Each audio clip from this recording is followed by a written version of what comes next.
morning. Good morning. Thank you for joining us on what is a topic that I'm really passionate about and I'm really excited about. I'm Robert Holt. I'm Vice President with the Sydney office in our Procurement and Analytics practice, and this is JT, John Kenteith, who's a manager who works in this space with me as well. We're really excited to present this topic to you guys today. I'm really excited. I have built up a career in being as unpopular as possible. So I started out as a banker with a humble firm called Goldman Sachs, and then one step lower and became a corporate lawyer, and then hit the bottom of the barrel when I became a management consultant. So I've only got used car salesman, real estate agent or politician to go. So get the trifecta. And so the reason why I'm excited about this topic is sometimes careers or topics find us rather than we find them. And what I mean by that, so it's like my father is a family lawyer. He tried to be a corporate lawyer, but he kept getting married and divorced, and so did all his friends. So he decided to just give in and become a family lawyer. And in the same way, this idea of third-party economics. So I worked at A.T. Kearney 17 years ago. In my first year, someone said I was hired by a banking strategy guy. Banking strategy, that sounds really exciting, love that. Did a great project in banking strategy. And then they said, now we want you to do a procurement project. And this head of banking strategy said, don't do procurement, don't do procurement. That's not real work. That's not real strategy work. That's not exciting. I've been here 3 months. I'm at the bottom level. I can't really say no to doing this procurement project. And so then we did this project for a steel roofing company, Colorbond Roofing, so an Australian institution. And it was the biggest supplier. They bought off BHP. It was the biggest supplier of Colorbond in Australia. And we went and did this 6-month project where before we walked in, the company made about $20 million a year. It was a private equity owned business. They made about $20 million a year. The guy's been there for 20, 30 years saying, oh yeah, okay, because you're a consultant, maybe you can get 2 or 3%, but we get the best pricing in the market, we guarantee it. And what the team did is we said, well, how much does it cost to dig coal out of the ground? And how much does it cost to dig iron ore out of the ground? And how much does it cost to smelter steel? And what's the electricity cost of that? And we basically built BHP's costs from the ground up. And we went into negotiations with BHP, who are a monopoly supplier, and we said, here's your cost base. You're making 60, 70, 80% margin on this product. And at the end of negotiations, they admitted we were within 2 or 3% of their actual cost base. So all of a sudden, the emperor's clothes were, the emperor had no clothes, and we were able to say what was really going on. The fact the CEO publicly, made announcements about how they were raping and pillaging the market with this fantastically profitable product certainly helped our negotiations as well. But what it really started getting me into, the mindset of is this idea of third-party economics. It's not so much about shaving 10% off of the thing we buy, the widget we buy, but it's actually around understanding the economics of the industry, and then how do you partner to really take advantage of those economics. And so that project was a 6-month project. The result of it was basically doubled the profitability of this company. We went from making $20 million to $40 million a year on a 6-month consulting project. If only all my consulting projects are double the profitability of the company. It would be fantastic. But it really opened my eyes. And then I left A.T. Kearney after about 3 years of doing work in that space and worked for a headhunting firm. And what the headhunting firm did, we worked for a company called Standard Chartered Bank in Asia Pacific. And the reason why I joined this firm is they said, we want to give our clients a competitive advantage. And that's a lovely thing for a supplier to say. That sounds like a sort of statement a management consultant would come up with. But what does it actually, what do they mean by that? They're a headhunting firm. All they're going to do is put bums on seats. They're not really going to give anyone a competitive advantage. And then they said, all right, well, tell me some of your clients. I said, all right, so at the time I was doing work for Nestle Australia.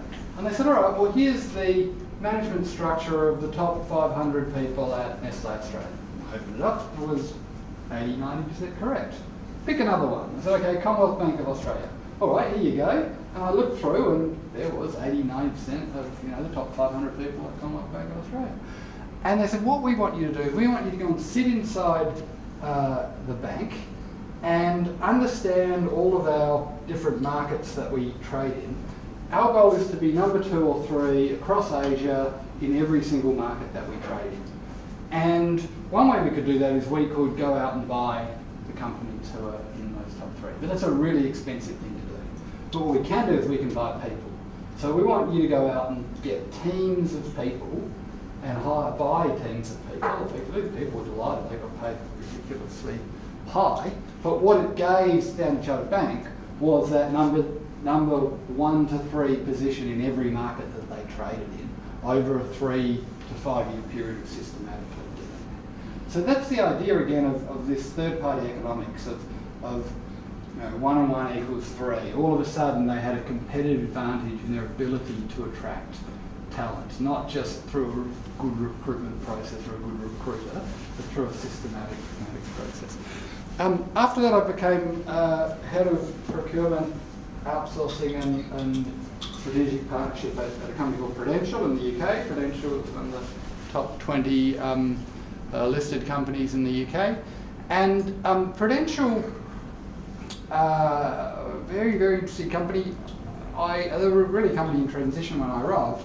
I reported to the CFO and I said, so tell me about procurement on day one. And he said, well, I don't really understand it. It's got to report to someone, so it reports to me.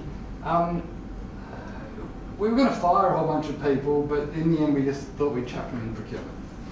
And it was just kind of like this dead end function inside the operation. I said, all right, so and what do? Oh, well, they sign terms and conditions and they ask for discounts from suppliers, and sometimes they run tender processes.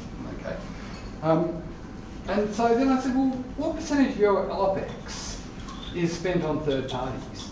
He said, oh, about 60% of our OPEX. I said, right, so you probably want to be good at being able to deal with third parties, to contract with third parties, to manage third parties. Yeah, well, I never really thought about it like that, but I guess you're right. And so then we sort of really transformed the way the organisation thought about dealing with third parties. And then the last 8 years, before rejoining AT Company a couple of years ago, I ran a private equity firm that specifically purchased outsourcing businesses, onshore business process outsourcing businesses that would do what companies themselves did, cheaper, better, faster. The classic outsourcing model with a twist. But so this idea of third-party economics has followed me. Before I leave into the presentation, if any of you have studied evolution at all, right? So Neanderthal man had a lot of competitive advantage over Homo sapiens. They were shorter, stockier, stronger. They could retain heat better than Homo sapiens could. They were fantastic hunter-gatherers and possibly even would develop crops and that sort of thing. But mentally they were limited, that they couldn't think beyond about the number 20. That's an example of maybe how their brains work. They're very good at some things, but not very good at that. And sometimes when I talk to leaders of businesses in Australia and talk about the idea of third-party economics, sometimes I feel like I'm talking to a Neanderthal man who just wants to know how they can take 10% off their procurement budget. But those that do get it can get very exciting. We'll talk about some of the examples today, and JT will go specifically into our award-winning Fox Sports deal, which very much created a new future. So what is third-party economics? We've spoken a bit about this. So it's certainly not this. Now this is a valuable tool that companies go to. I was talking to head of one of Australia's big private equity companies the other day, and he said, yep, we buy a business and this is what we do. We go in there and we beat suppliers up and we rip out some money. anyone here who, the whole of corporate Australia is in low growth mode, everyone's transforming at the moment. What levers are we going to use to transform? Let's beat the suppliers up and rip some money out. It's a great tool and one that, consistently gets back to, especially if you've come from a time of, prosperity or you're in low growth and you're willing to go harder than you were previously. In Australia compared to Europe and the US, we tend to have fatter profit margins. We tend to be a little bit lazier than corporates who are in highly competitive markets have to be. So it could be this. So what I mean by this is years ago I think I mentioned I did work for Nestle. Nestle viewed their third-party spend as an investment in their supply base. It's very different to thinking of suppliers as companies who deliver a service and they're probably ripping us off, so we need to push them harder, compared to thinking, well, every dollar we spend is the investment in the supply base that makes our company better. So how do we, partner more strongly with them? So it could be this, or it could be this guy. Does anyone know who this guy is? Adam Smith, father of modern capitalism economics, and you may have heard of Adam's theory of division of labour, right? So he wrote this great paper in The Wealth of Nations where he went and visited a pin factory, and he noticed that the workers making these pins would get some wire and they would cut some pins and then they'd go and sharpen the heads and then they'd go and smelter some metal and put a little head on the pin. And each worker will make about 10 pins a day. And then through specialisation of labour, he realised, right, one person just cuts the wire and one person does the sharpening and one person just puts the heads on the top of the pins, that this could increase to about 2,000 pins a day. But the part that often doesn't get reported in what Adam Smith talked about was that if the pin worker had to actually mine the raw materials and then go and smelter it down and create the wire, then one worker could make about 24 pins a year. And so I think what we're moving towards with our third parties is specialisation of labour. There's always an incentive for suppliers to do things cheaper, better, faster than the organisations themselves.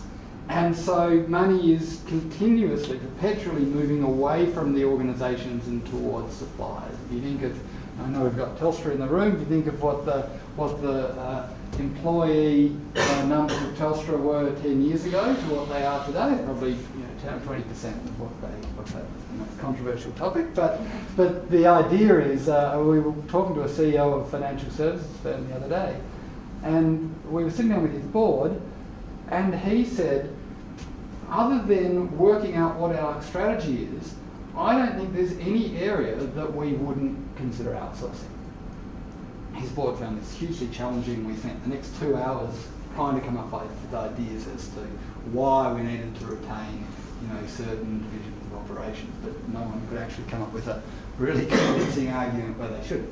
And so what I mean by that is that it doesn't mean that the answer is always, it doesn't mean that third parties are always the answer. But what organisations are very bad at doing is looking to the external market for solutions. So I come back to that thing. The reason why A.T. Kearney is well known globally for our work in procurement. About 20, 30 years ago we invented this 7-step process and everyone's copied and everyone's got a 5-step process or a 9-step process, 8-step or whatever it is. But basically it was a systematic process for going through and dealing with the supply market. And this was a great tool, unlocked a huge amount of value. The gemstone really looked more at, all right, well, yes, you can go to market and leverage competition, but you can also develop suppliers and make them more competitive advantage. And you can also look at your eternal demand. That's a really big lever to pull. So, classic example we're seeing a lot of at the moment, instead of everyone flying everywhere, we have teleconferences. That's the example of the demand lever. the House of the AEP, the House of Purchasing and Supply, really looks at what are the building blocks to deal with third parties well and competitive. The purchasing chessboard, which I've got a copy here, has been described to me as it's written by A.T. Kane, described to me as the Kama Sutra of procurement. It's 64 ways to screw your supplier. And basically, the idea behind the purchasing chessboard is the answer is not always to go to tender. It's basically a chessboard of moves depending on the competitive dynamics of the market. What we're seeing a massive move to now is analytics, right? The clever university students who can write in code and analyse gigabytes of data rather than pivot tables on a spreadsheet. And certainly in operational areas, this is unlocking a lot of value. ROSMA is our return on supplier management assets. So if you want to deal with third parties, how much do you pay and what do you get? So if you get an A.T. Kearney ROSMA score of 1, then basically whatever assets you have to manage suppliers and do procurement and other third-party activity, basically it's paying for itself. So corporate Australia, I think we're averaging something like 6 or 7 times return on investment. Top performers deliver 14%. But all of this is great, but we're always asking ourselves is, well, what's next? What's next? And for me, what's next is this really big picture, how do I get competitive advantage? Because this can get me competitive advantage, but it's probably only going to be in a lower cost curve, to be frank. And a lower cost curve is a wonderful thing to have, but is it going to unlock significant value in my organisation, give me that sustainable competitive advantage? So I mentioned before this idea of money moving away from suppliers, away from organisations and towards suppliers. So anything the organisation wants to achieve can be facilitated through a third party. So if I want to increase sales, there's outsourced sales forces, there's sales software, there's sales coaches. It might not be the right answer, but I should at least be informed on what the third party option is, so I know I'm making the best possible decisions. And organisations very rarely do this. What they do is they just sit in their particular area and they operate in this way. And so it's a great example of what I mean by this. When I was head of procurement at Prudential, I sat with the head of strategy and said, you know what, we want to enter the health insurance market, but we're capitally constrained at the moment. We think in about 2 or 3 years we'll have enough money to enter the health insurance market. I said, all right, well, let's look at the third party option. What do you mean the third party option? And I said, well, leave it with me. And what we ended up doing is, with 3 internal employees and a 100% royalty base, we leveraged the brand, and the health insurance product was delivered entirely by third parties, ran by third parties, but branded Pru Health. And in the first year of operation, we generated about £70 million.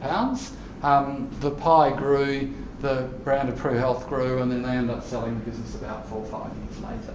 But it was an example of unlocking value through third parties that couldn't be there. So that's sort of what I mean by third party economics.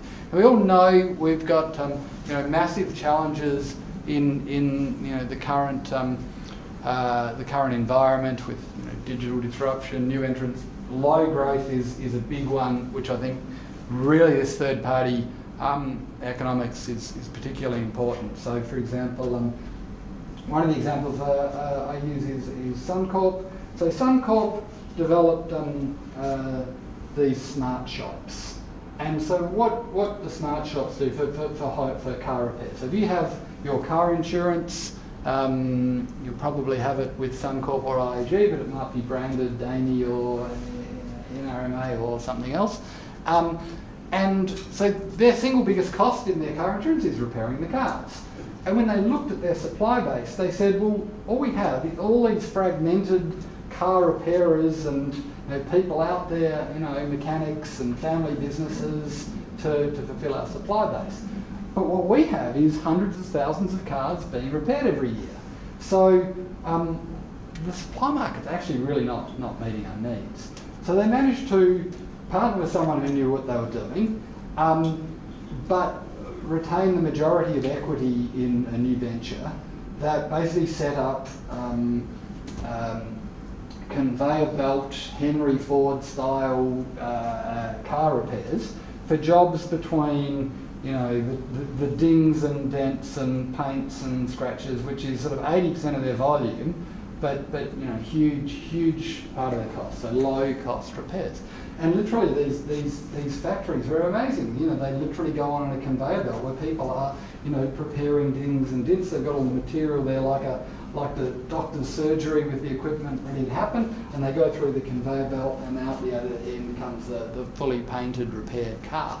And that solution is about 30 to 40% cheaper, or at least 25% cheaper than what the supply market was offering.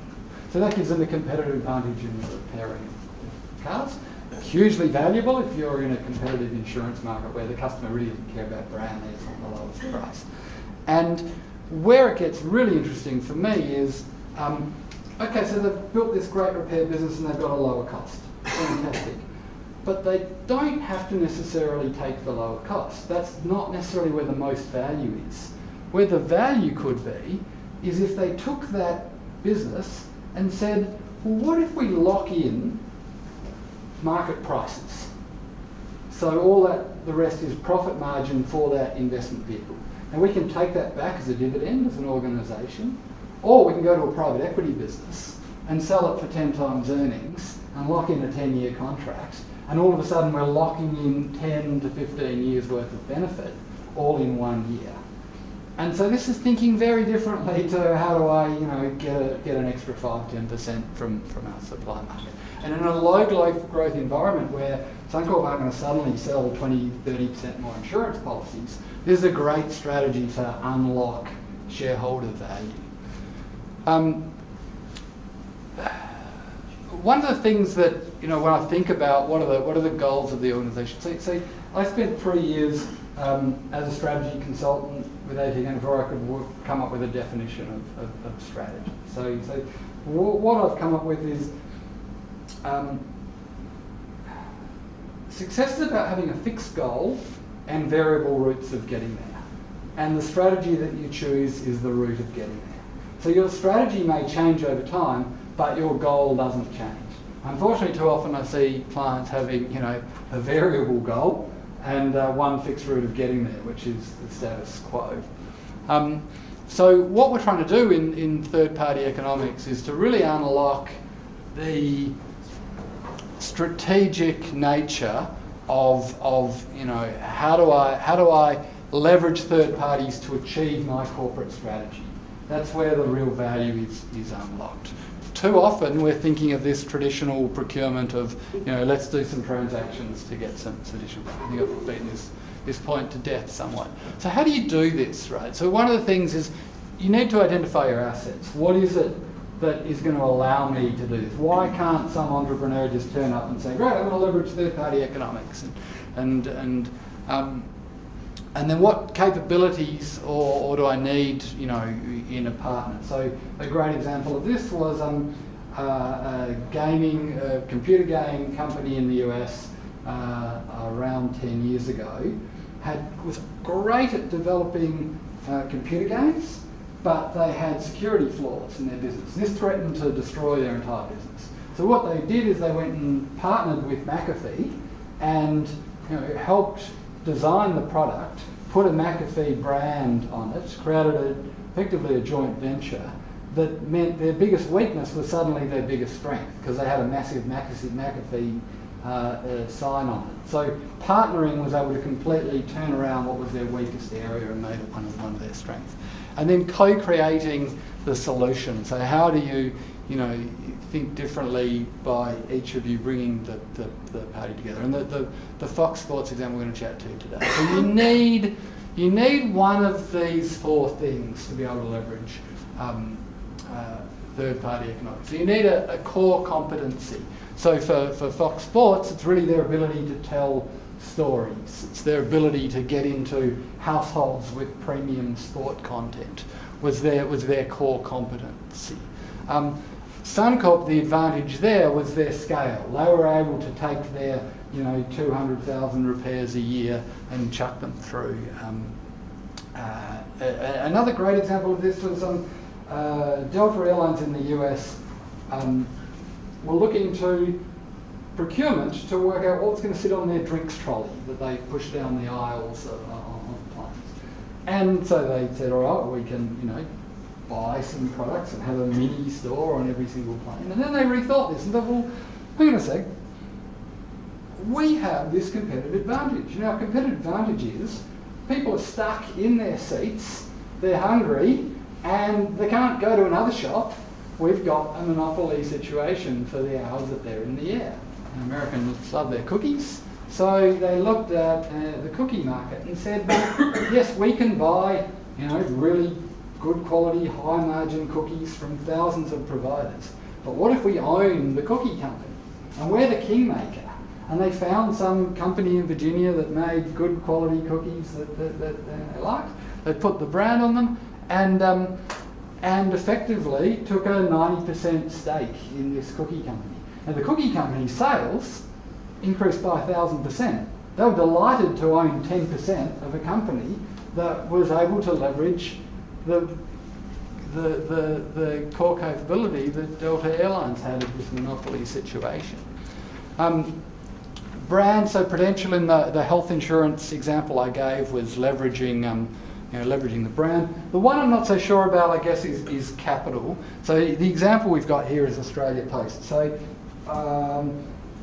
Australia Post had invested in a company called People Post. And People Post is like an Uber service for delivering parcels, right? They have 80,000 Uber-type people who will deliver a parcel for a set fee. Now Australia Post thinks this is a huge, potentially disruptive business and competitive to their own model, so they want to take a big stake in it in order to make sure they don't lose out. Now, energy companies have been doing this for years. I think this is more around portfolio management than it is about third-party economics, but you get the point. And so if you're looking for a partner, what do you need? Yes, cultural alignment certainly helps. Not the same culture, but cultural alignment. Entrepreneurial mindset, this doesn't happen if you're not having creative top-to-top conversations. And that can either be the CEO saying, hey, I want to do X, which was the case in Fox Sports, or in my situation, Prudential, it was some team within the organisation, whether it's a partnering team, whether it's the procurement team, saying to the organisation, here are some ideas that you might want to consider about how third parties can add value. So one of the ways we changed mindsets, you guys seen that show Shark Tank on TV? And so what we did is we got the members of the procurement team to go and partner with various areas of the business and to form small teams and say, give us an idea that adds specific value through third parties and create a business case for it. And we gave these guys coaches and all these ideas came in and the top 10 ideas got presented to the board and 2 or 3 of these ideas got implemented and that was great. But what was most interesting is it changed the nature of how the organisation was thinking about third parties. And here's a problem or here's an opportunity, how do we leverage the market to get that? So that entrepreneurial mindset has to come from somewhere, either bottom up or top down.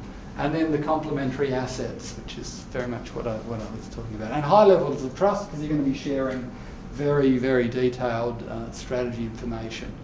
If you think about that computer game store, they were being very open to say this is a real weakness of ours in talking to McAfee. The co-creation process, you guys probably write this slide yourselves, but engaging at the CEO level, a lot of this stuff doesn't happen if you don't have discussion at the top. Aligning to corporate strategy is critical.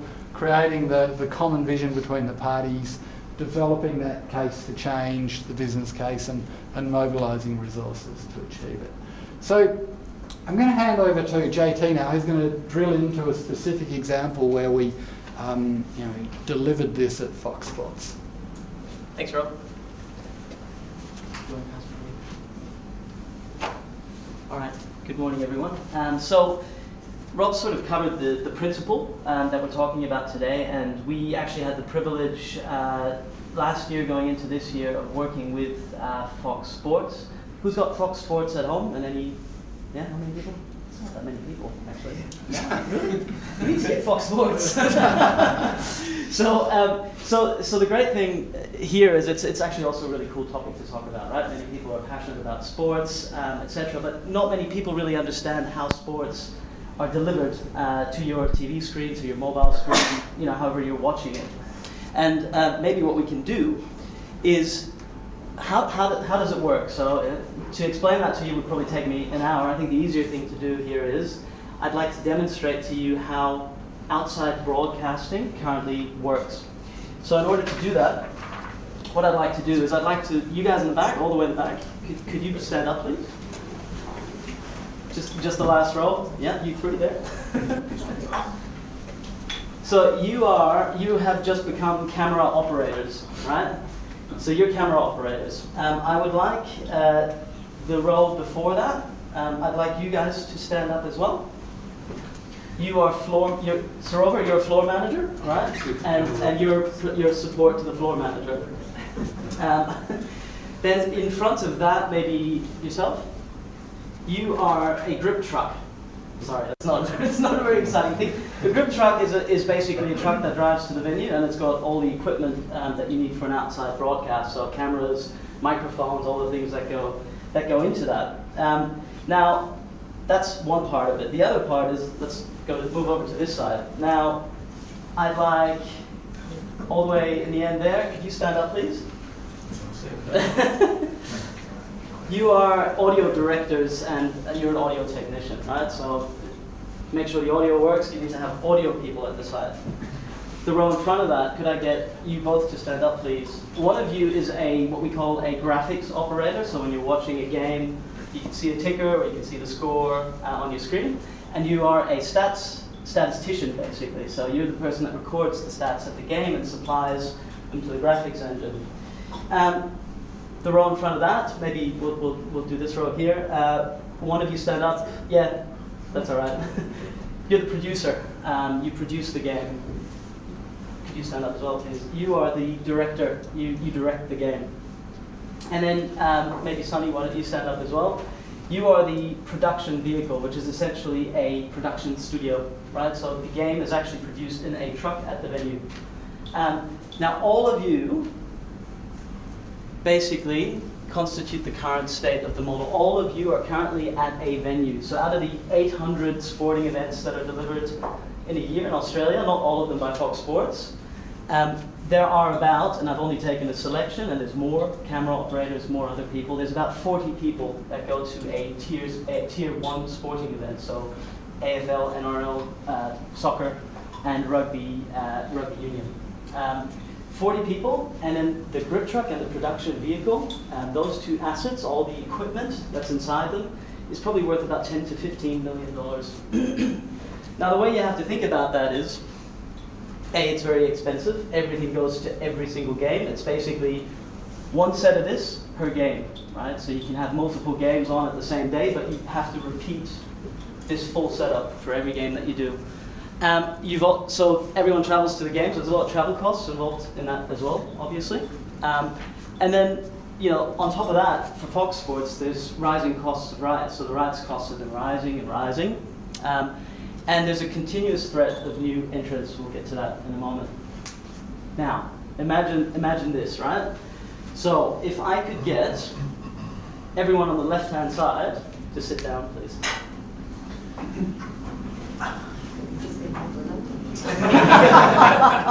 No.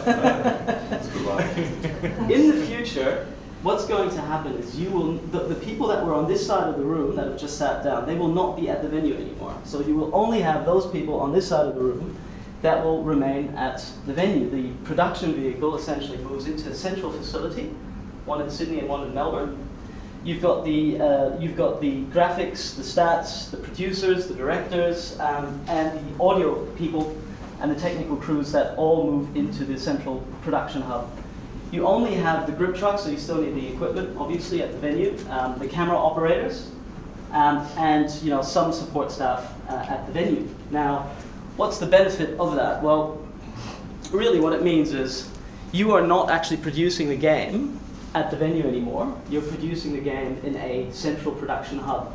On top of that, you now have multiple control rooms in these, or production facilities in these hubs, right? So what that means is you can actually start using your assets, your people and your equipment more than once on a given day. So if you've got 2 events on the same day, one in Brisbane and one in Perth, you can say one in Perth, you could actually produce both of those games in the Melbourne hub.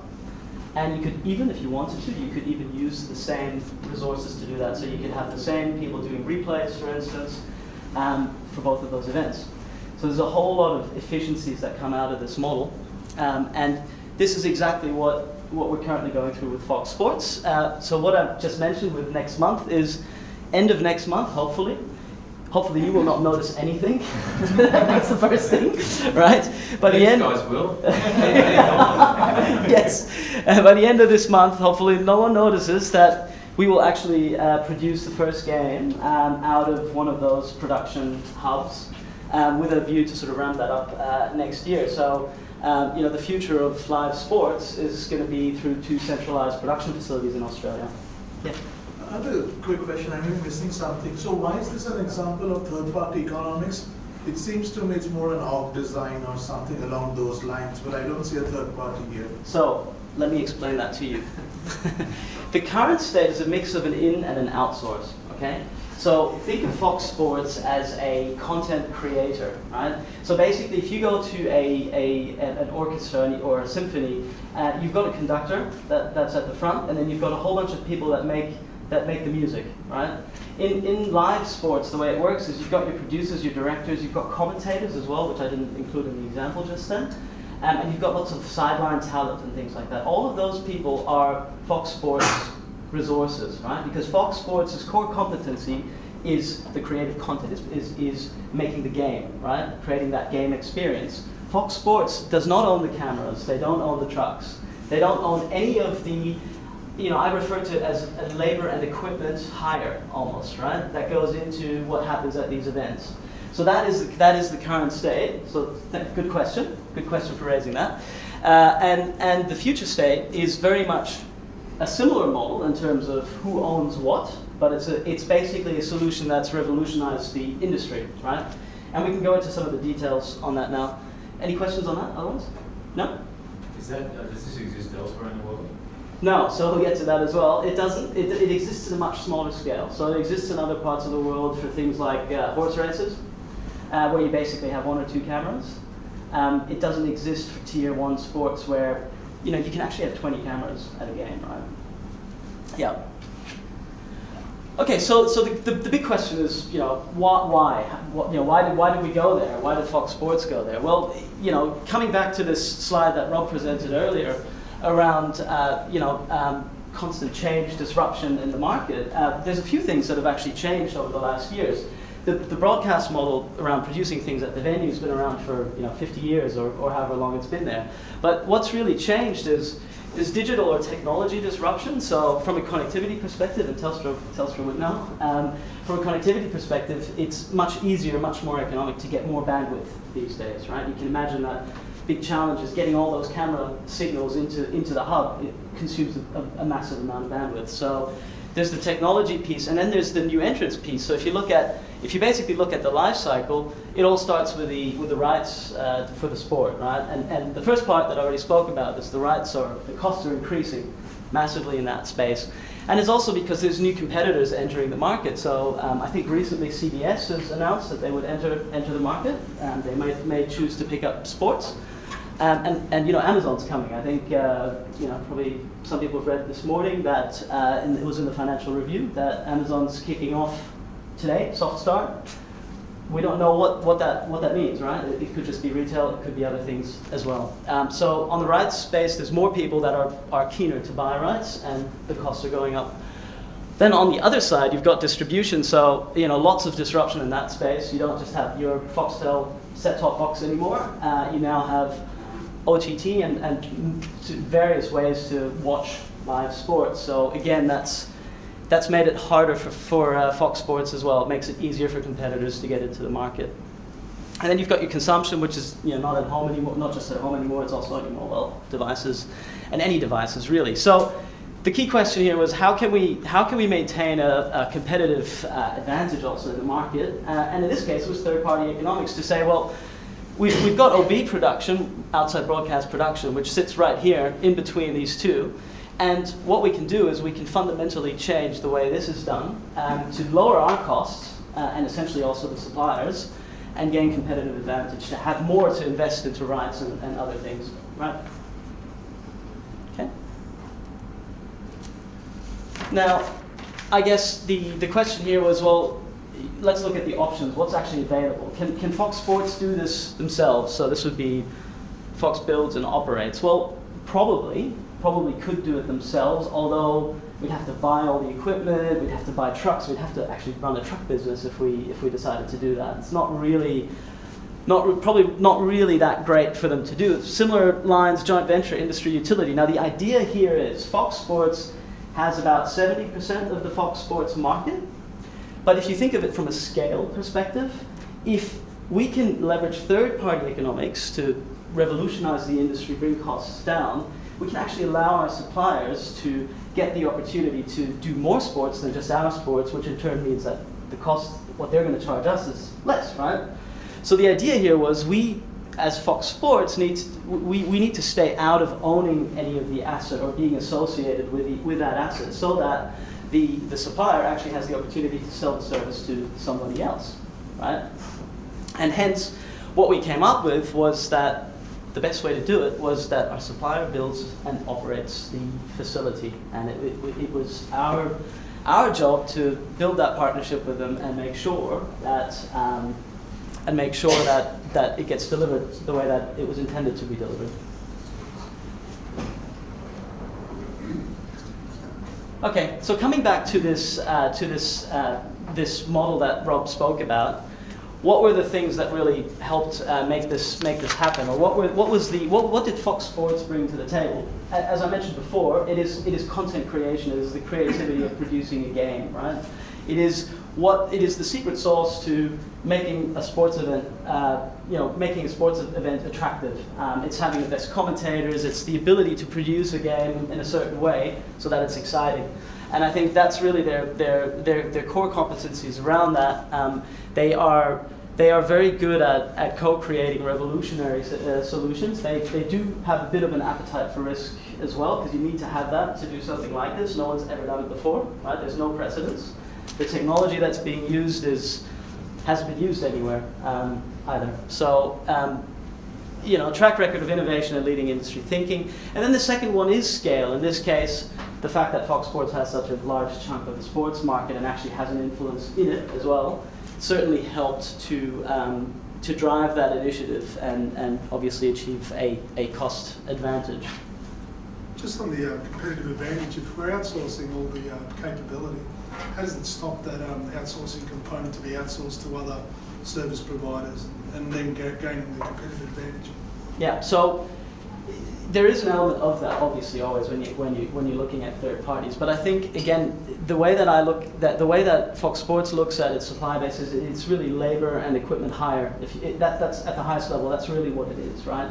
It's the secret sauce of how you make all that work to produce something that people want to watch, right? So I think the answer to that is the complementary situation here was that you've got a supplier that knows everything about the equipment, yeah. And you've also got, is that me? No.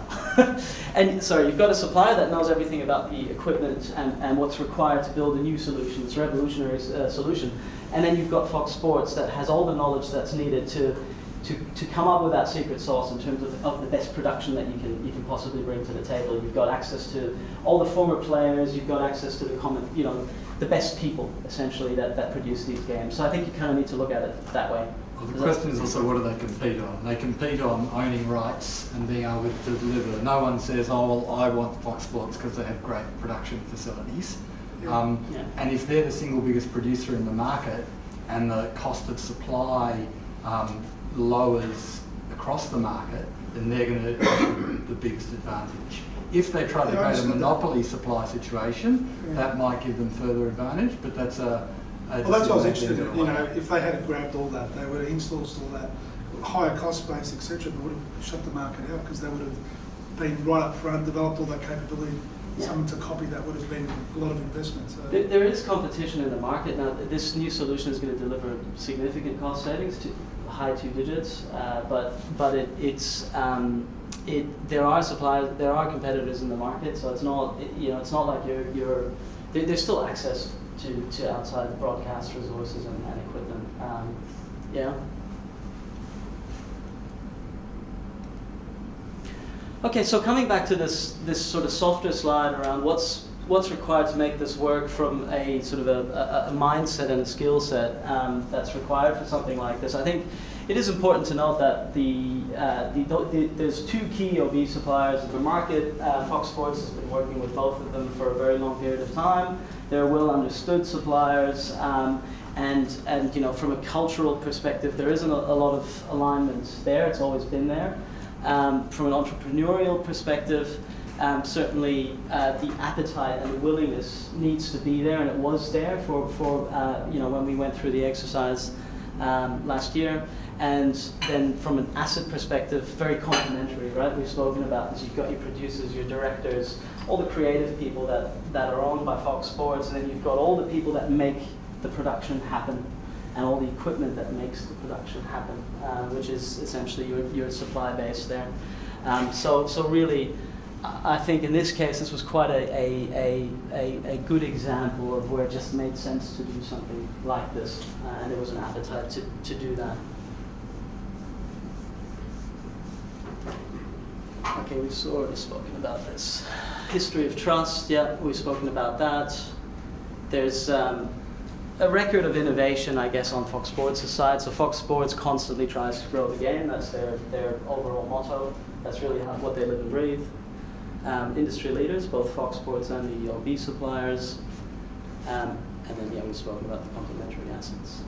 Okay, so how do you go about to actually achieve an outcome like that? That's really one of the questions that would be important for something like this. And I think the approach is different, and it comes back to what Rob was talking about. This is not a let's whack together an RFP or an RFI and say, yeah, this is what we want. Here you go. Put a price against it. And by the way, I want itemized costs line by line. This is not how this works at all, right? You need to have a set of guiding principles that people are aligned to in both organizations, and you need to use something that we would call a collaborative sourcing and solutioning process, if you will. So essentially, this whole piece is built upon collaboration. It's a partnership. It's not about me. It's also about you. And that is really the key thing here. It's understanding their industry as much as we understand ours, which Rob also spoke about. And the best way to get there, this was our experience, was that it all starts with the top-to-top communication. So you start right at the top, where it's the CEO or the CFO or someone right at the top of the organization, goes and speaks to the other CEO, and they have a candid conversation about, look, we all understand there's a lot of pressure in the market. We need to get more. We need to get better value from you. We understand that your margins are tight as they are. We need to do something new, and that is essentially the foundation of how this whole piece started. Right. So there's alignment on the fact that if we want to work together in the future, we need to actually come up with something new, something that is going to give us better value than what's currently out there. It's business led, so it can't just be procurement going about their business. It needs to be something where you get the buy-in from the business. So the technology team, there's a big piece around connectivity, for instance, that's required for something like that. It's the operational team, it's the OB services team, it's the producers as well. Everyone needs to be involved in this process, and then there needs to be alignment on. This is what we want to achieve, so I've kind of covered that on the left-hand side. And then the collaborative solutioning piece really is not about, as I said, an RFP. It's about actually, and I'll move forward. It's actually about, what this is about, it's about starting the journey with getting your supplier in the room and actually having a conversation to say, all right, so how are we going to make this solution work? What are the options here? What does it look like? And then we had, what we did at Fox Sports was we had a couple of workshops with the suppliers that we involved in the process. We had multiple suppliers involved in the process. And then it was about slowly building a solution with them, giving them some guidance on what we needed as Fox Sports from a production perspective, and them putting something together that suits our requirements. And really what happened was that what we found during the sourcing process was that you get different solutions. You don't necessarily end up with the same solutions. In this case, highly complex solutions. So essentially, you end up running a parallel stream of sourcing, and the key here is to try and understand the value that you get out of each of the solutions to maintain a fair process along the way, because it's not going to be apples for apples, it's going to be apples to pears. And you're going to have to somehow tie that back together to understand, this is what I want, this is the right solution, this will give me these benefits, and this is how I think they will help me. And so this process here really is different to the traditional process, very, very much so. How do you manage the fact that you've got a group of suppliers that are working on this for you, and one has identified something key that's going to work really well, but you know that the other suppliers actually have that capability, Yeah. too, but just aren't thinking in that space? How do you It's manage a real tightrope, because trust is one of the key ingredients in the overall process. So the guarantees that you have to give your suppliers is that you will not share their knowledge or their expertise with the competition. Right? That would be something that would basically lead to the fact that your overall sourcing process just shuts down, and all it ends up being is business as usual, because they're not going to give you anything. So you have to really think about how you play back your requirements. So there are ways to do that, but you don't end up with the same thing in the end. It's a different solution. So the equipment is different, the way it all gets put together is different, the connectivity model is slightly different, etc., etc. So all of those ingredients end up being not the same. But there is always an option to communicate sort of the key things in a way that doesn't give anything. Okay.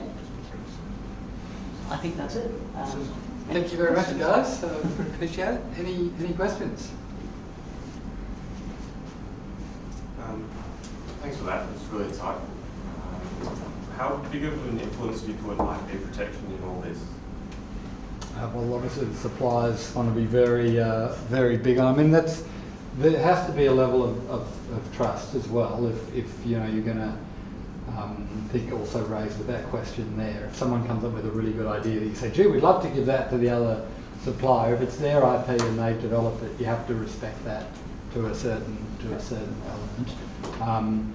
You can put, non-disclosure agreements and papers in place, but if you guys, work in the commercial world, there's the theory of what the paper said and then what actually happens on the ground. So you've got to maintain the integrity. Just a point, because that issue in the offshore industry in Norway was the same, and they're very, benevolent. So what they've done is they used to front end and pay for the front end design from a number of suppliers. Right. Which would include the ability to take the best of each and swap it around. Yeah. Whereas we've all been like, this is the problem with public-private partnerships, you try your creativity and then someone takes your idea and gives it to the other guy because he has dinner with him or whatever. Yeah. And all of a sudden, so trust is the key thing here, but sometimes it may actually be worthwhile actually paying people and saying, you come back with a proposal, we'll fund you while you're developing your proposal, but we reserve the right to use some of your ideas with others. Yeah, I think in this case, because of the fact that it's a major play, especially for the supplier, I think the nature of the industry is it's fairly competitive. So I think the risk there wasn't as high as it might be in the industry that we've been talking about. Given that this was sort of a major, also from an investment perspective, right? It's a massive undertaking. So in this case, probably less of an issue, but I can see as in your case, yes. Great. Frank? Well, just great job, by the way, you guys. Taking the analogy from the telecom industry, where tower codes have popped up to be an efficient layer in the supply chain and a way to leverage third parties for telecom operators in many countries. Do you think that considering that cameras have now shrunk, cheapened, and the remote cameras are very easy to do, if there's a niche for either the venues or a company that implants in the venues to put permanent equipment into the venues, and Fox Sports and others can simply connect to it to do this kind of a remote production, and the whole industry gets cheaper? Mm-hmm. Yeah, so I think, without going into the detail on that, but I think camera automation is something that is rising in the industry, yes, absolutely. You'll find that, especially in Australia, that is a big challenge because of the fact that rugby is such a big sport here. You know, again, without going into the details, it's actually very hard to automate camera flows in contact sports, I'll call them, right, where you get pile-ups of people. Very difficult to create camera automation. So it's something that exists in other sports. It's something that doesn't currently exist for the sports that are popular or mostly popular in Australia. But to your point of the towers, I think the laying of the pipe was probably the single biggest physical challenge or physics challenge.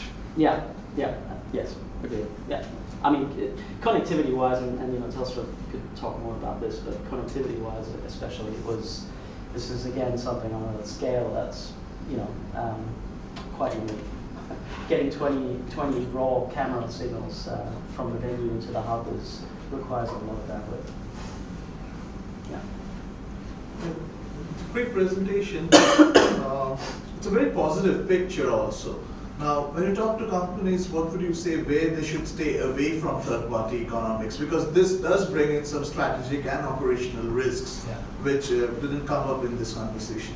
Yeah, it's a great point. We recently did a presentation on M&A, and I think some of the principles on the mergers and acquisitions are equivalent here. So the presentation on M&A was, there are some companies that are serial acquirers. Right, so TPG is a great example of a company that's built up, you know, systematically will have acquisitions on the go. And so they have a real capability in being able to acquire and integrate companies. Whereas what we often see is large multinationals will do like one big acquisition every 5 years or every 10 years, and the risk profile on those is much, much higher than those who do it on a serial basis. So developing the capability to systematically do that is absolutely essential. It probably wasn't the case in Fox Sports, but what Fox Sports did have going for them is, it's a Murdoch-owned company. They don't always they're happy to play by their own business rules and you know, make stuff happen that would be harder to do in other companies. Yeah, to add on to that, I think also as Rob said, so having building the capability to manage these kinds of deals appropriately is probably a big challenge for most organisations. And even in the case of Fox Sports, the commercial arrangements around the deal, as you might imagine, you start with a white piece of paper, right? We want to do something, and you end up with a deal. Putting that into a contract is extremely difficult. So working through that is a challenge, and I think that requires a real skill. It's not just the skill of the legal department, it's the skill of the organisation to put something on paper that will get you the right result, but also make sure that, you know, make sure that your risk is secure to a certain perspective as well, right? To a certain extent. That is a challenge. Yeah. Just a quick question. You mentioned Amazon before, so they seem to be doing, like, not going out to third parties at all, and what they do is they do it themselves and then release it to market to maintain efficiencies. So that way they always know what the market price of every part of their business is. Yeah. Do you see that being something that other companies do doing forwards? So instead of using third parties, just release to market your internal process? Well, I guess Amazon have a competitive advantage in cost of capital. The ability to raise money capital from day one was exceptional. So that is a pretty expensive way of doing it. And then you've got to tie back to what is their strategy. If their strategy is to understand the economics of the areas that they compete in, then you know, that kind of makes sense. But then for other things, like they move from being a bookseller to actually operating a marketplace, a lot of the margin that they're making is actually not on product that they physically own, deliver themselves. It's just clipping the ticket as other parties move through, which so I think they would be quite selective into which areas they did that strategy in. But if they're trying to own things like the corporate stationery market or some of the supply markets, then it probably makes more sense to engage in that strategy. How do you see that playing out with Aussie Post going in bed with Amazon? Are they going to play the game for 2 years and then just own our logistics market and own that final mile with drones? How's this all going to play out? It's a great question. The challenge as well is what's the cultural fit with Amazon, who's agile, massive amounts of capital, highly dependent on new technology, compared to Australia Post, which has a massive infrastructure, legacy business. How agile can they be in that situation? Will they be able to keep up with Amazon's change of demand? Or is it the fact that they've got that last mile delivery service that Amazon needs to succeed? That's yet to play out, I think. There'll be some differences around service levels and things like that, right? Looking at Australia's geography as well. It's just, if you're in, I don't know, I can give you the example of Germany, you order something, you get it the same day if you want. So making that happen here is probably going to be more difficult. Just out of interest, with the Fox Sport example, you spoke about the concerns about data transfer, given Australia is not known for its capabilities in that area. How are you mitigating that? Yeah, so sorry, when you're talking about Australia's known, are you referring to Data transfer, internet infrastructure? Okay, so bandwidth in general, the available bandwidth. So that is a whole separate topic in itself. So the deal with the OB supplier also comes with a deal with a connectivity supplier, and that is a process that is going through rollout as much as the OB solution itself in terms of the equipment and the building of the facilities, right? So there's a whole separate stream of work on the connectivity. And to answer your question, well, yes, in effect, there's an entire new network that's being built for it. You need a dedicated fixed line pipe, right? Yes. Yeah, you need multiples of those. Yeah. And then obviously there's redundancies as well, right? So if you think about live sports, you're watching your favorite game and suddenly the screen goes blank, that can't happen, right? So you have multiple layers of redundancy. There's 3 or 4 layers. In theory, there's 3 or 4 layers of redundancy. It's a big part of it. You may recall that Darwin went off the air at one point, and then Telstra put in 3 cables in total to Darwin. Excellent. Thank you guys for joining. Thanks very much.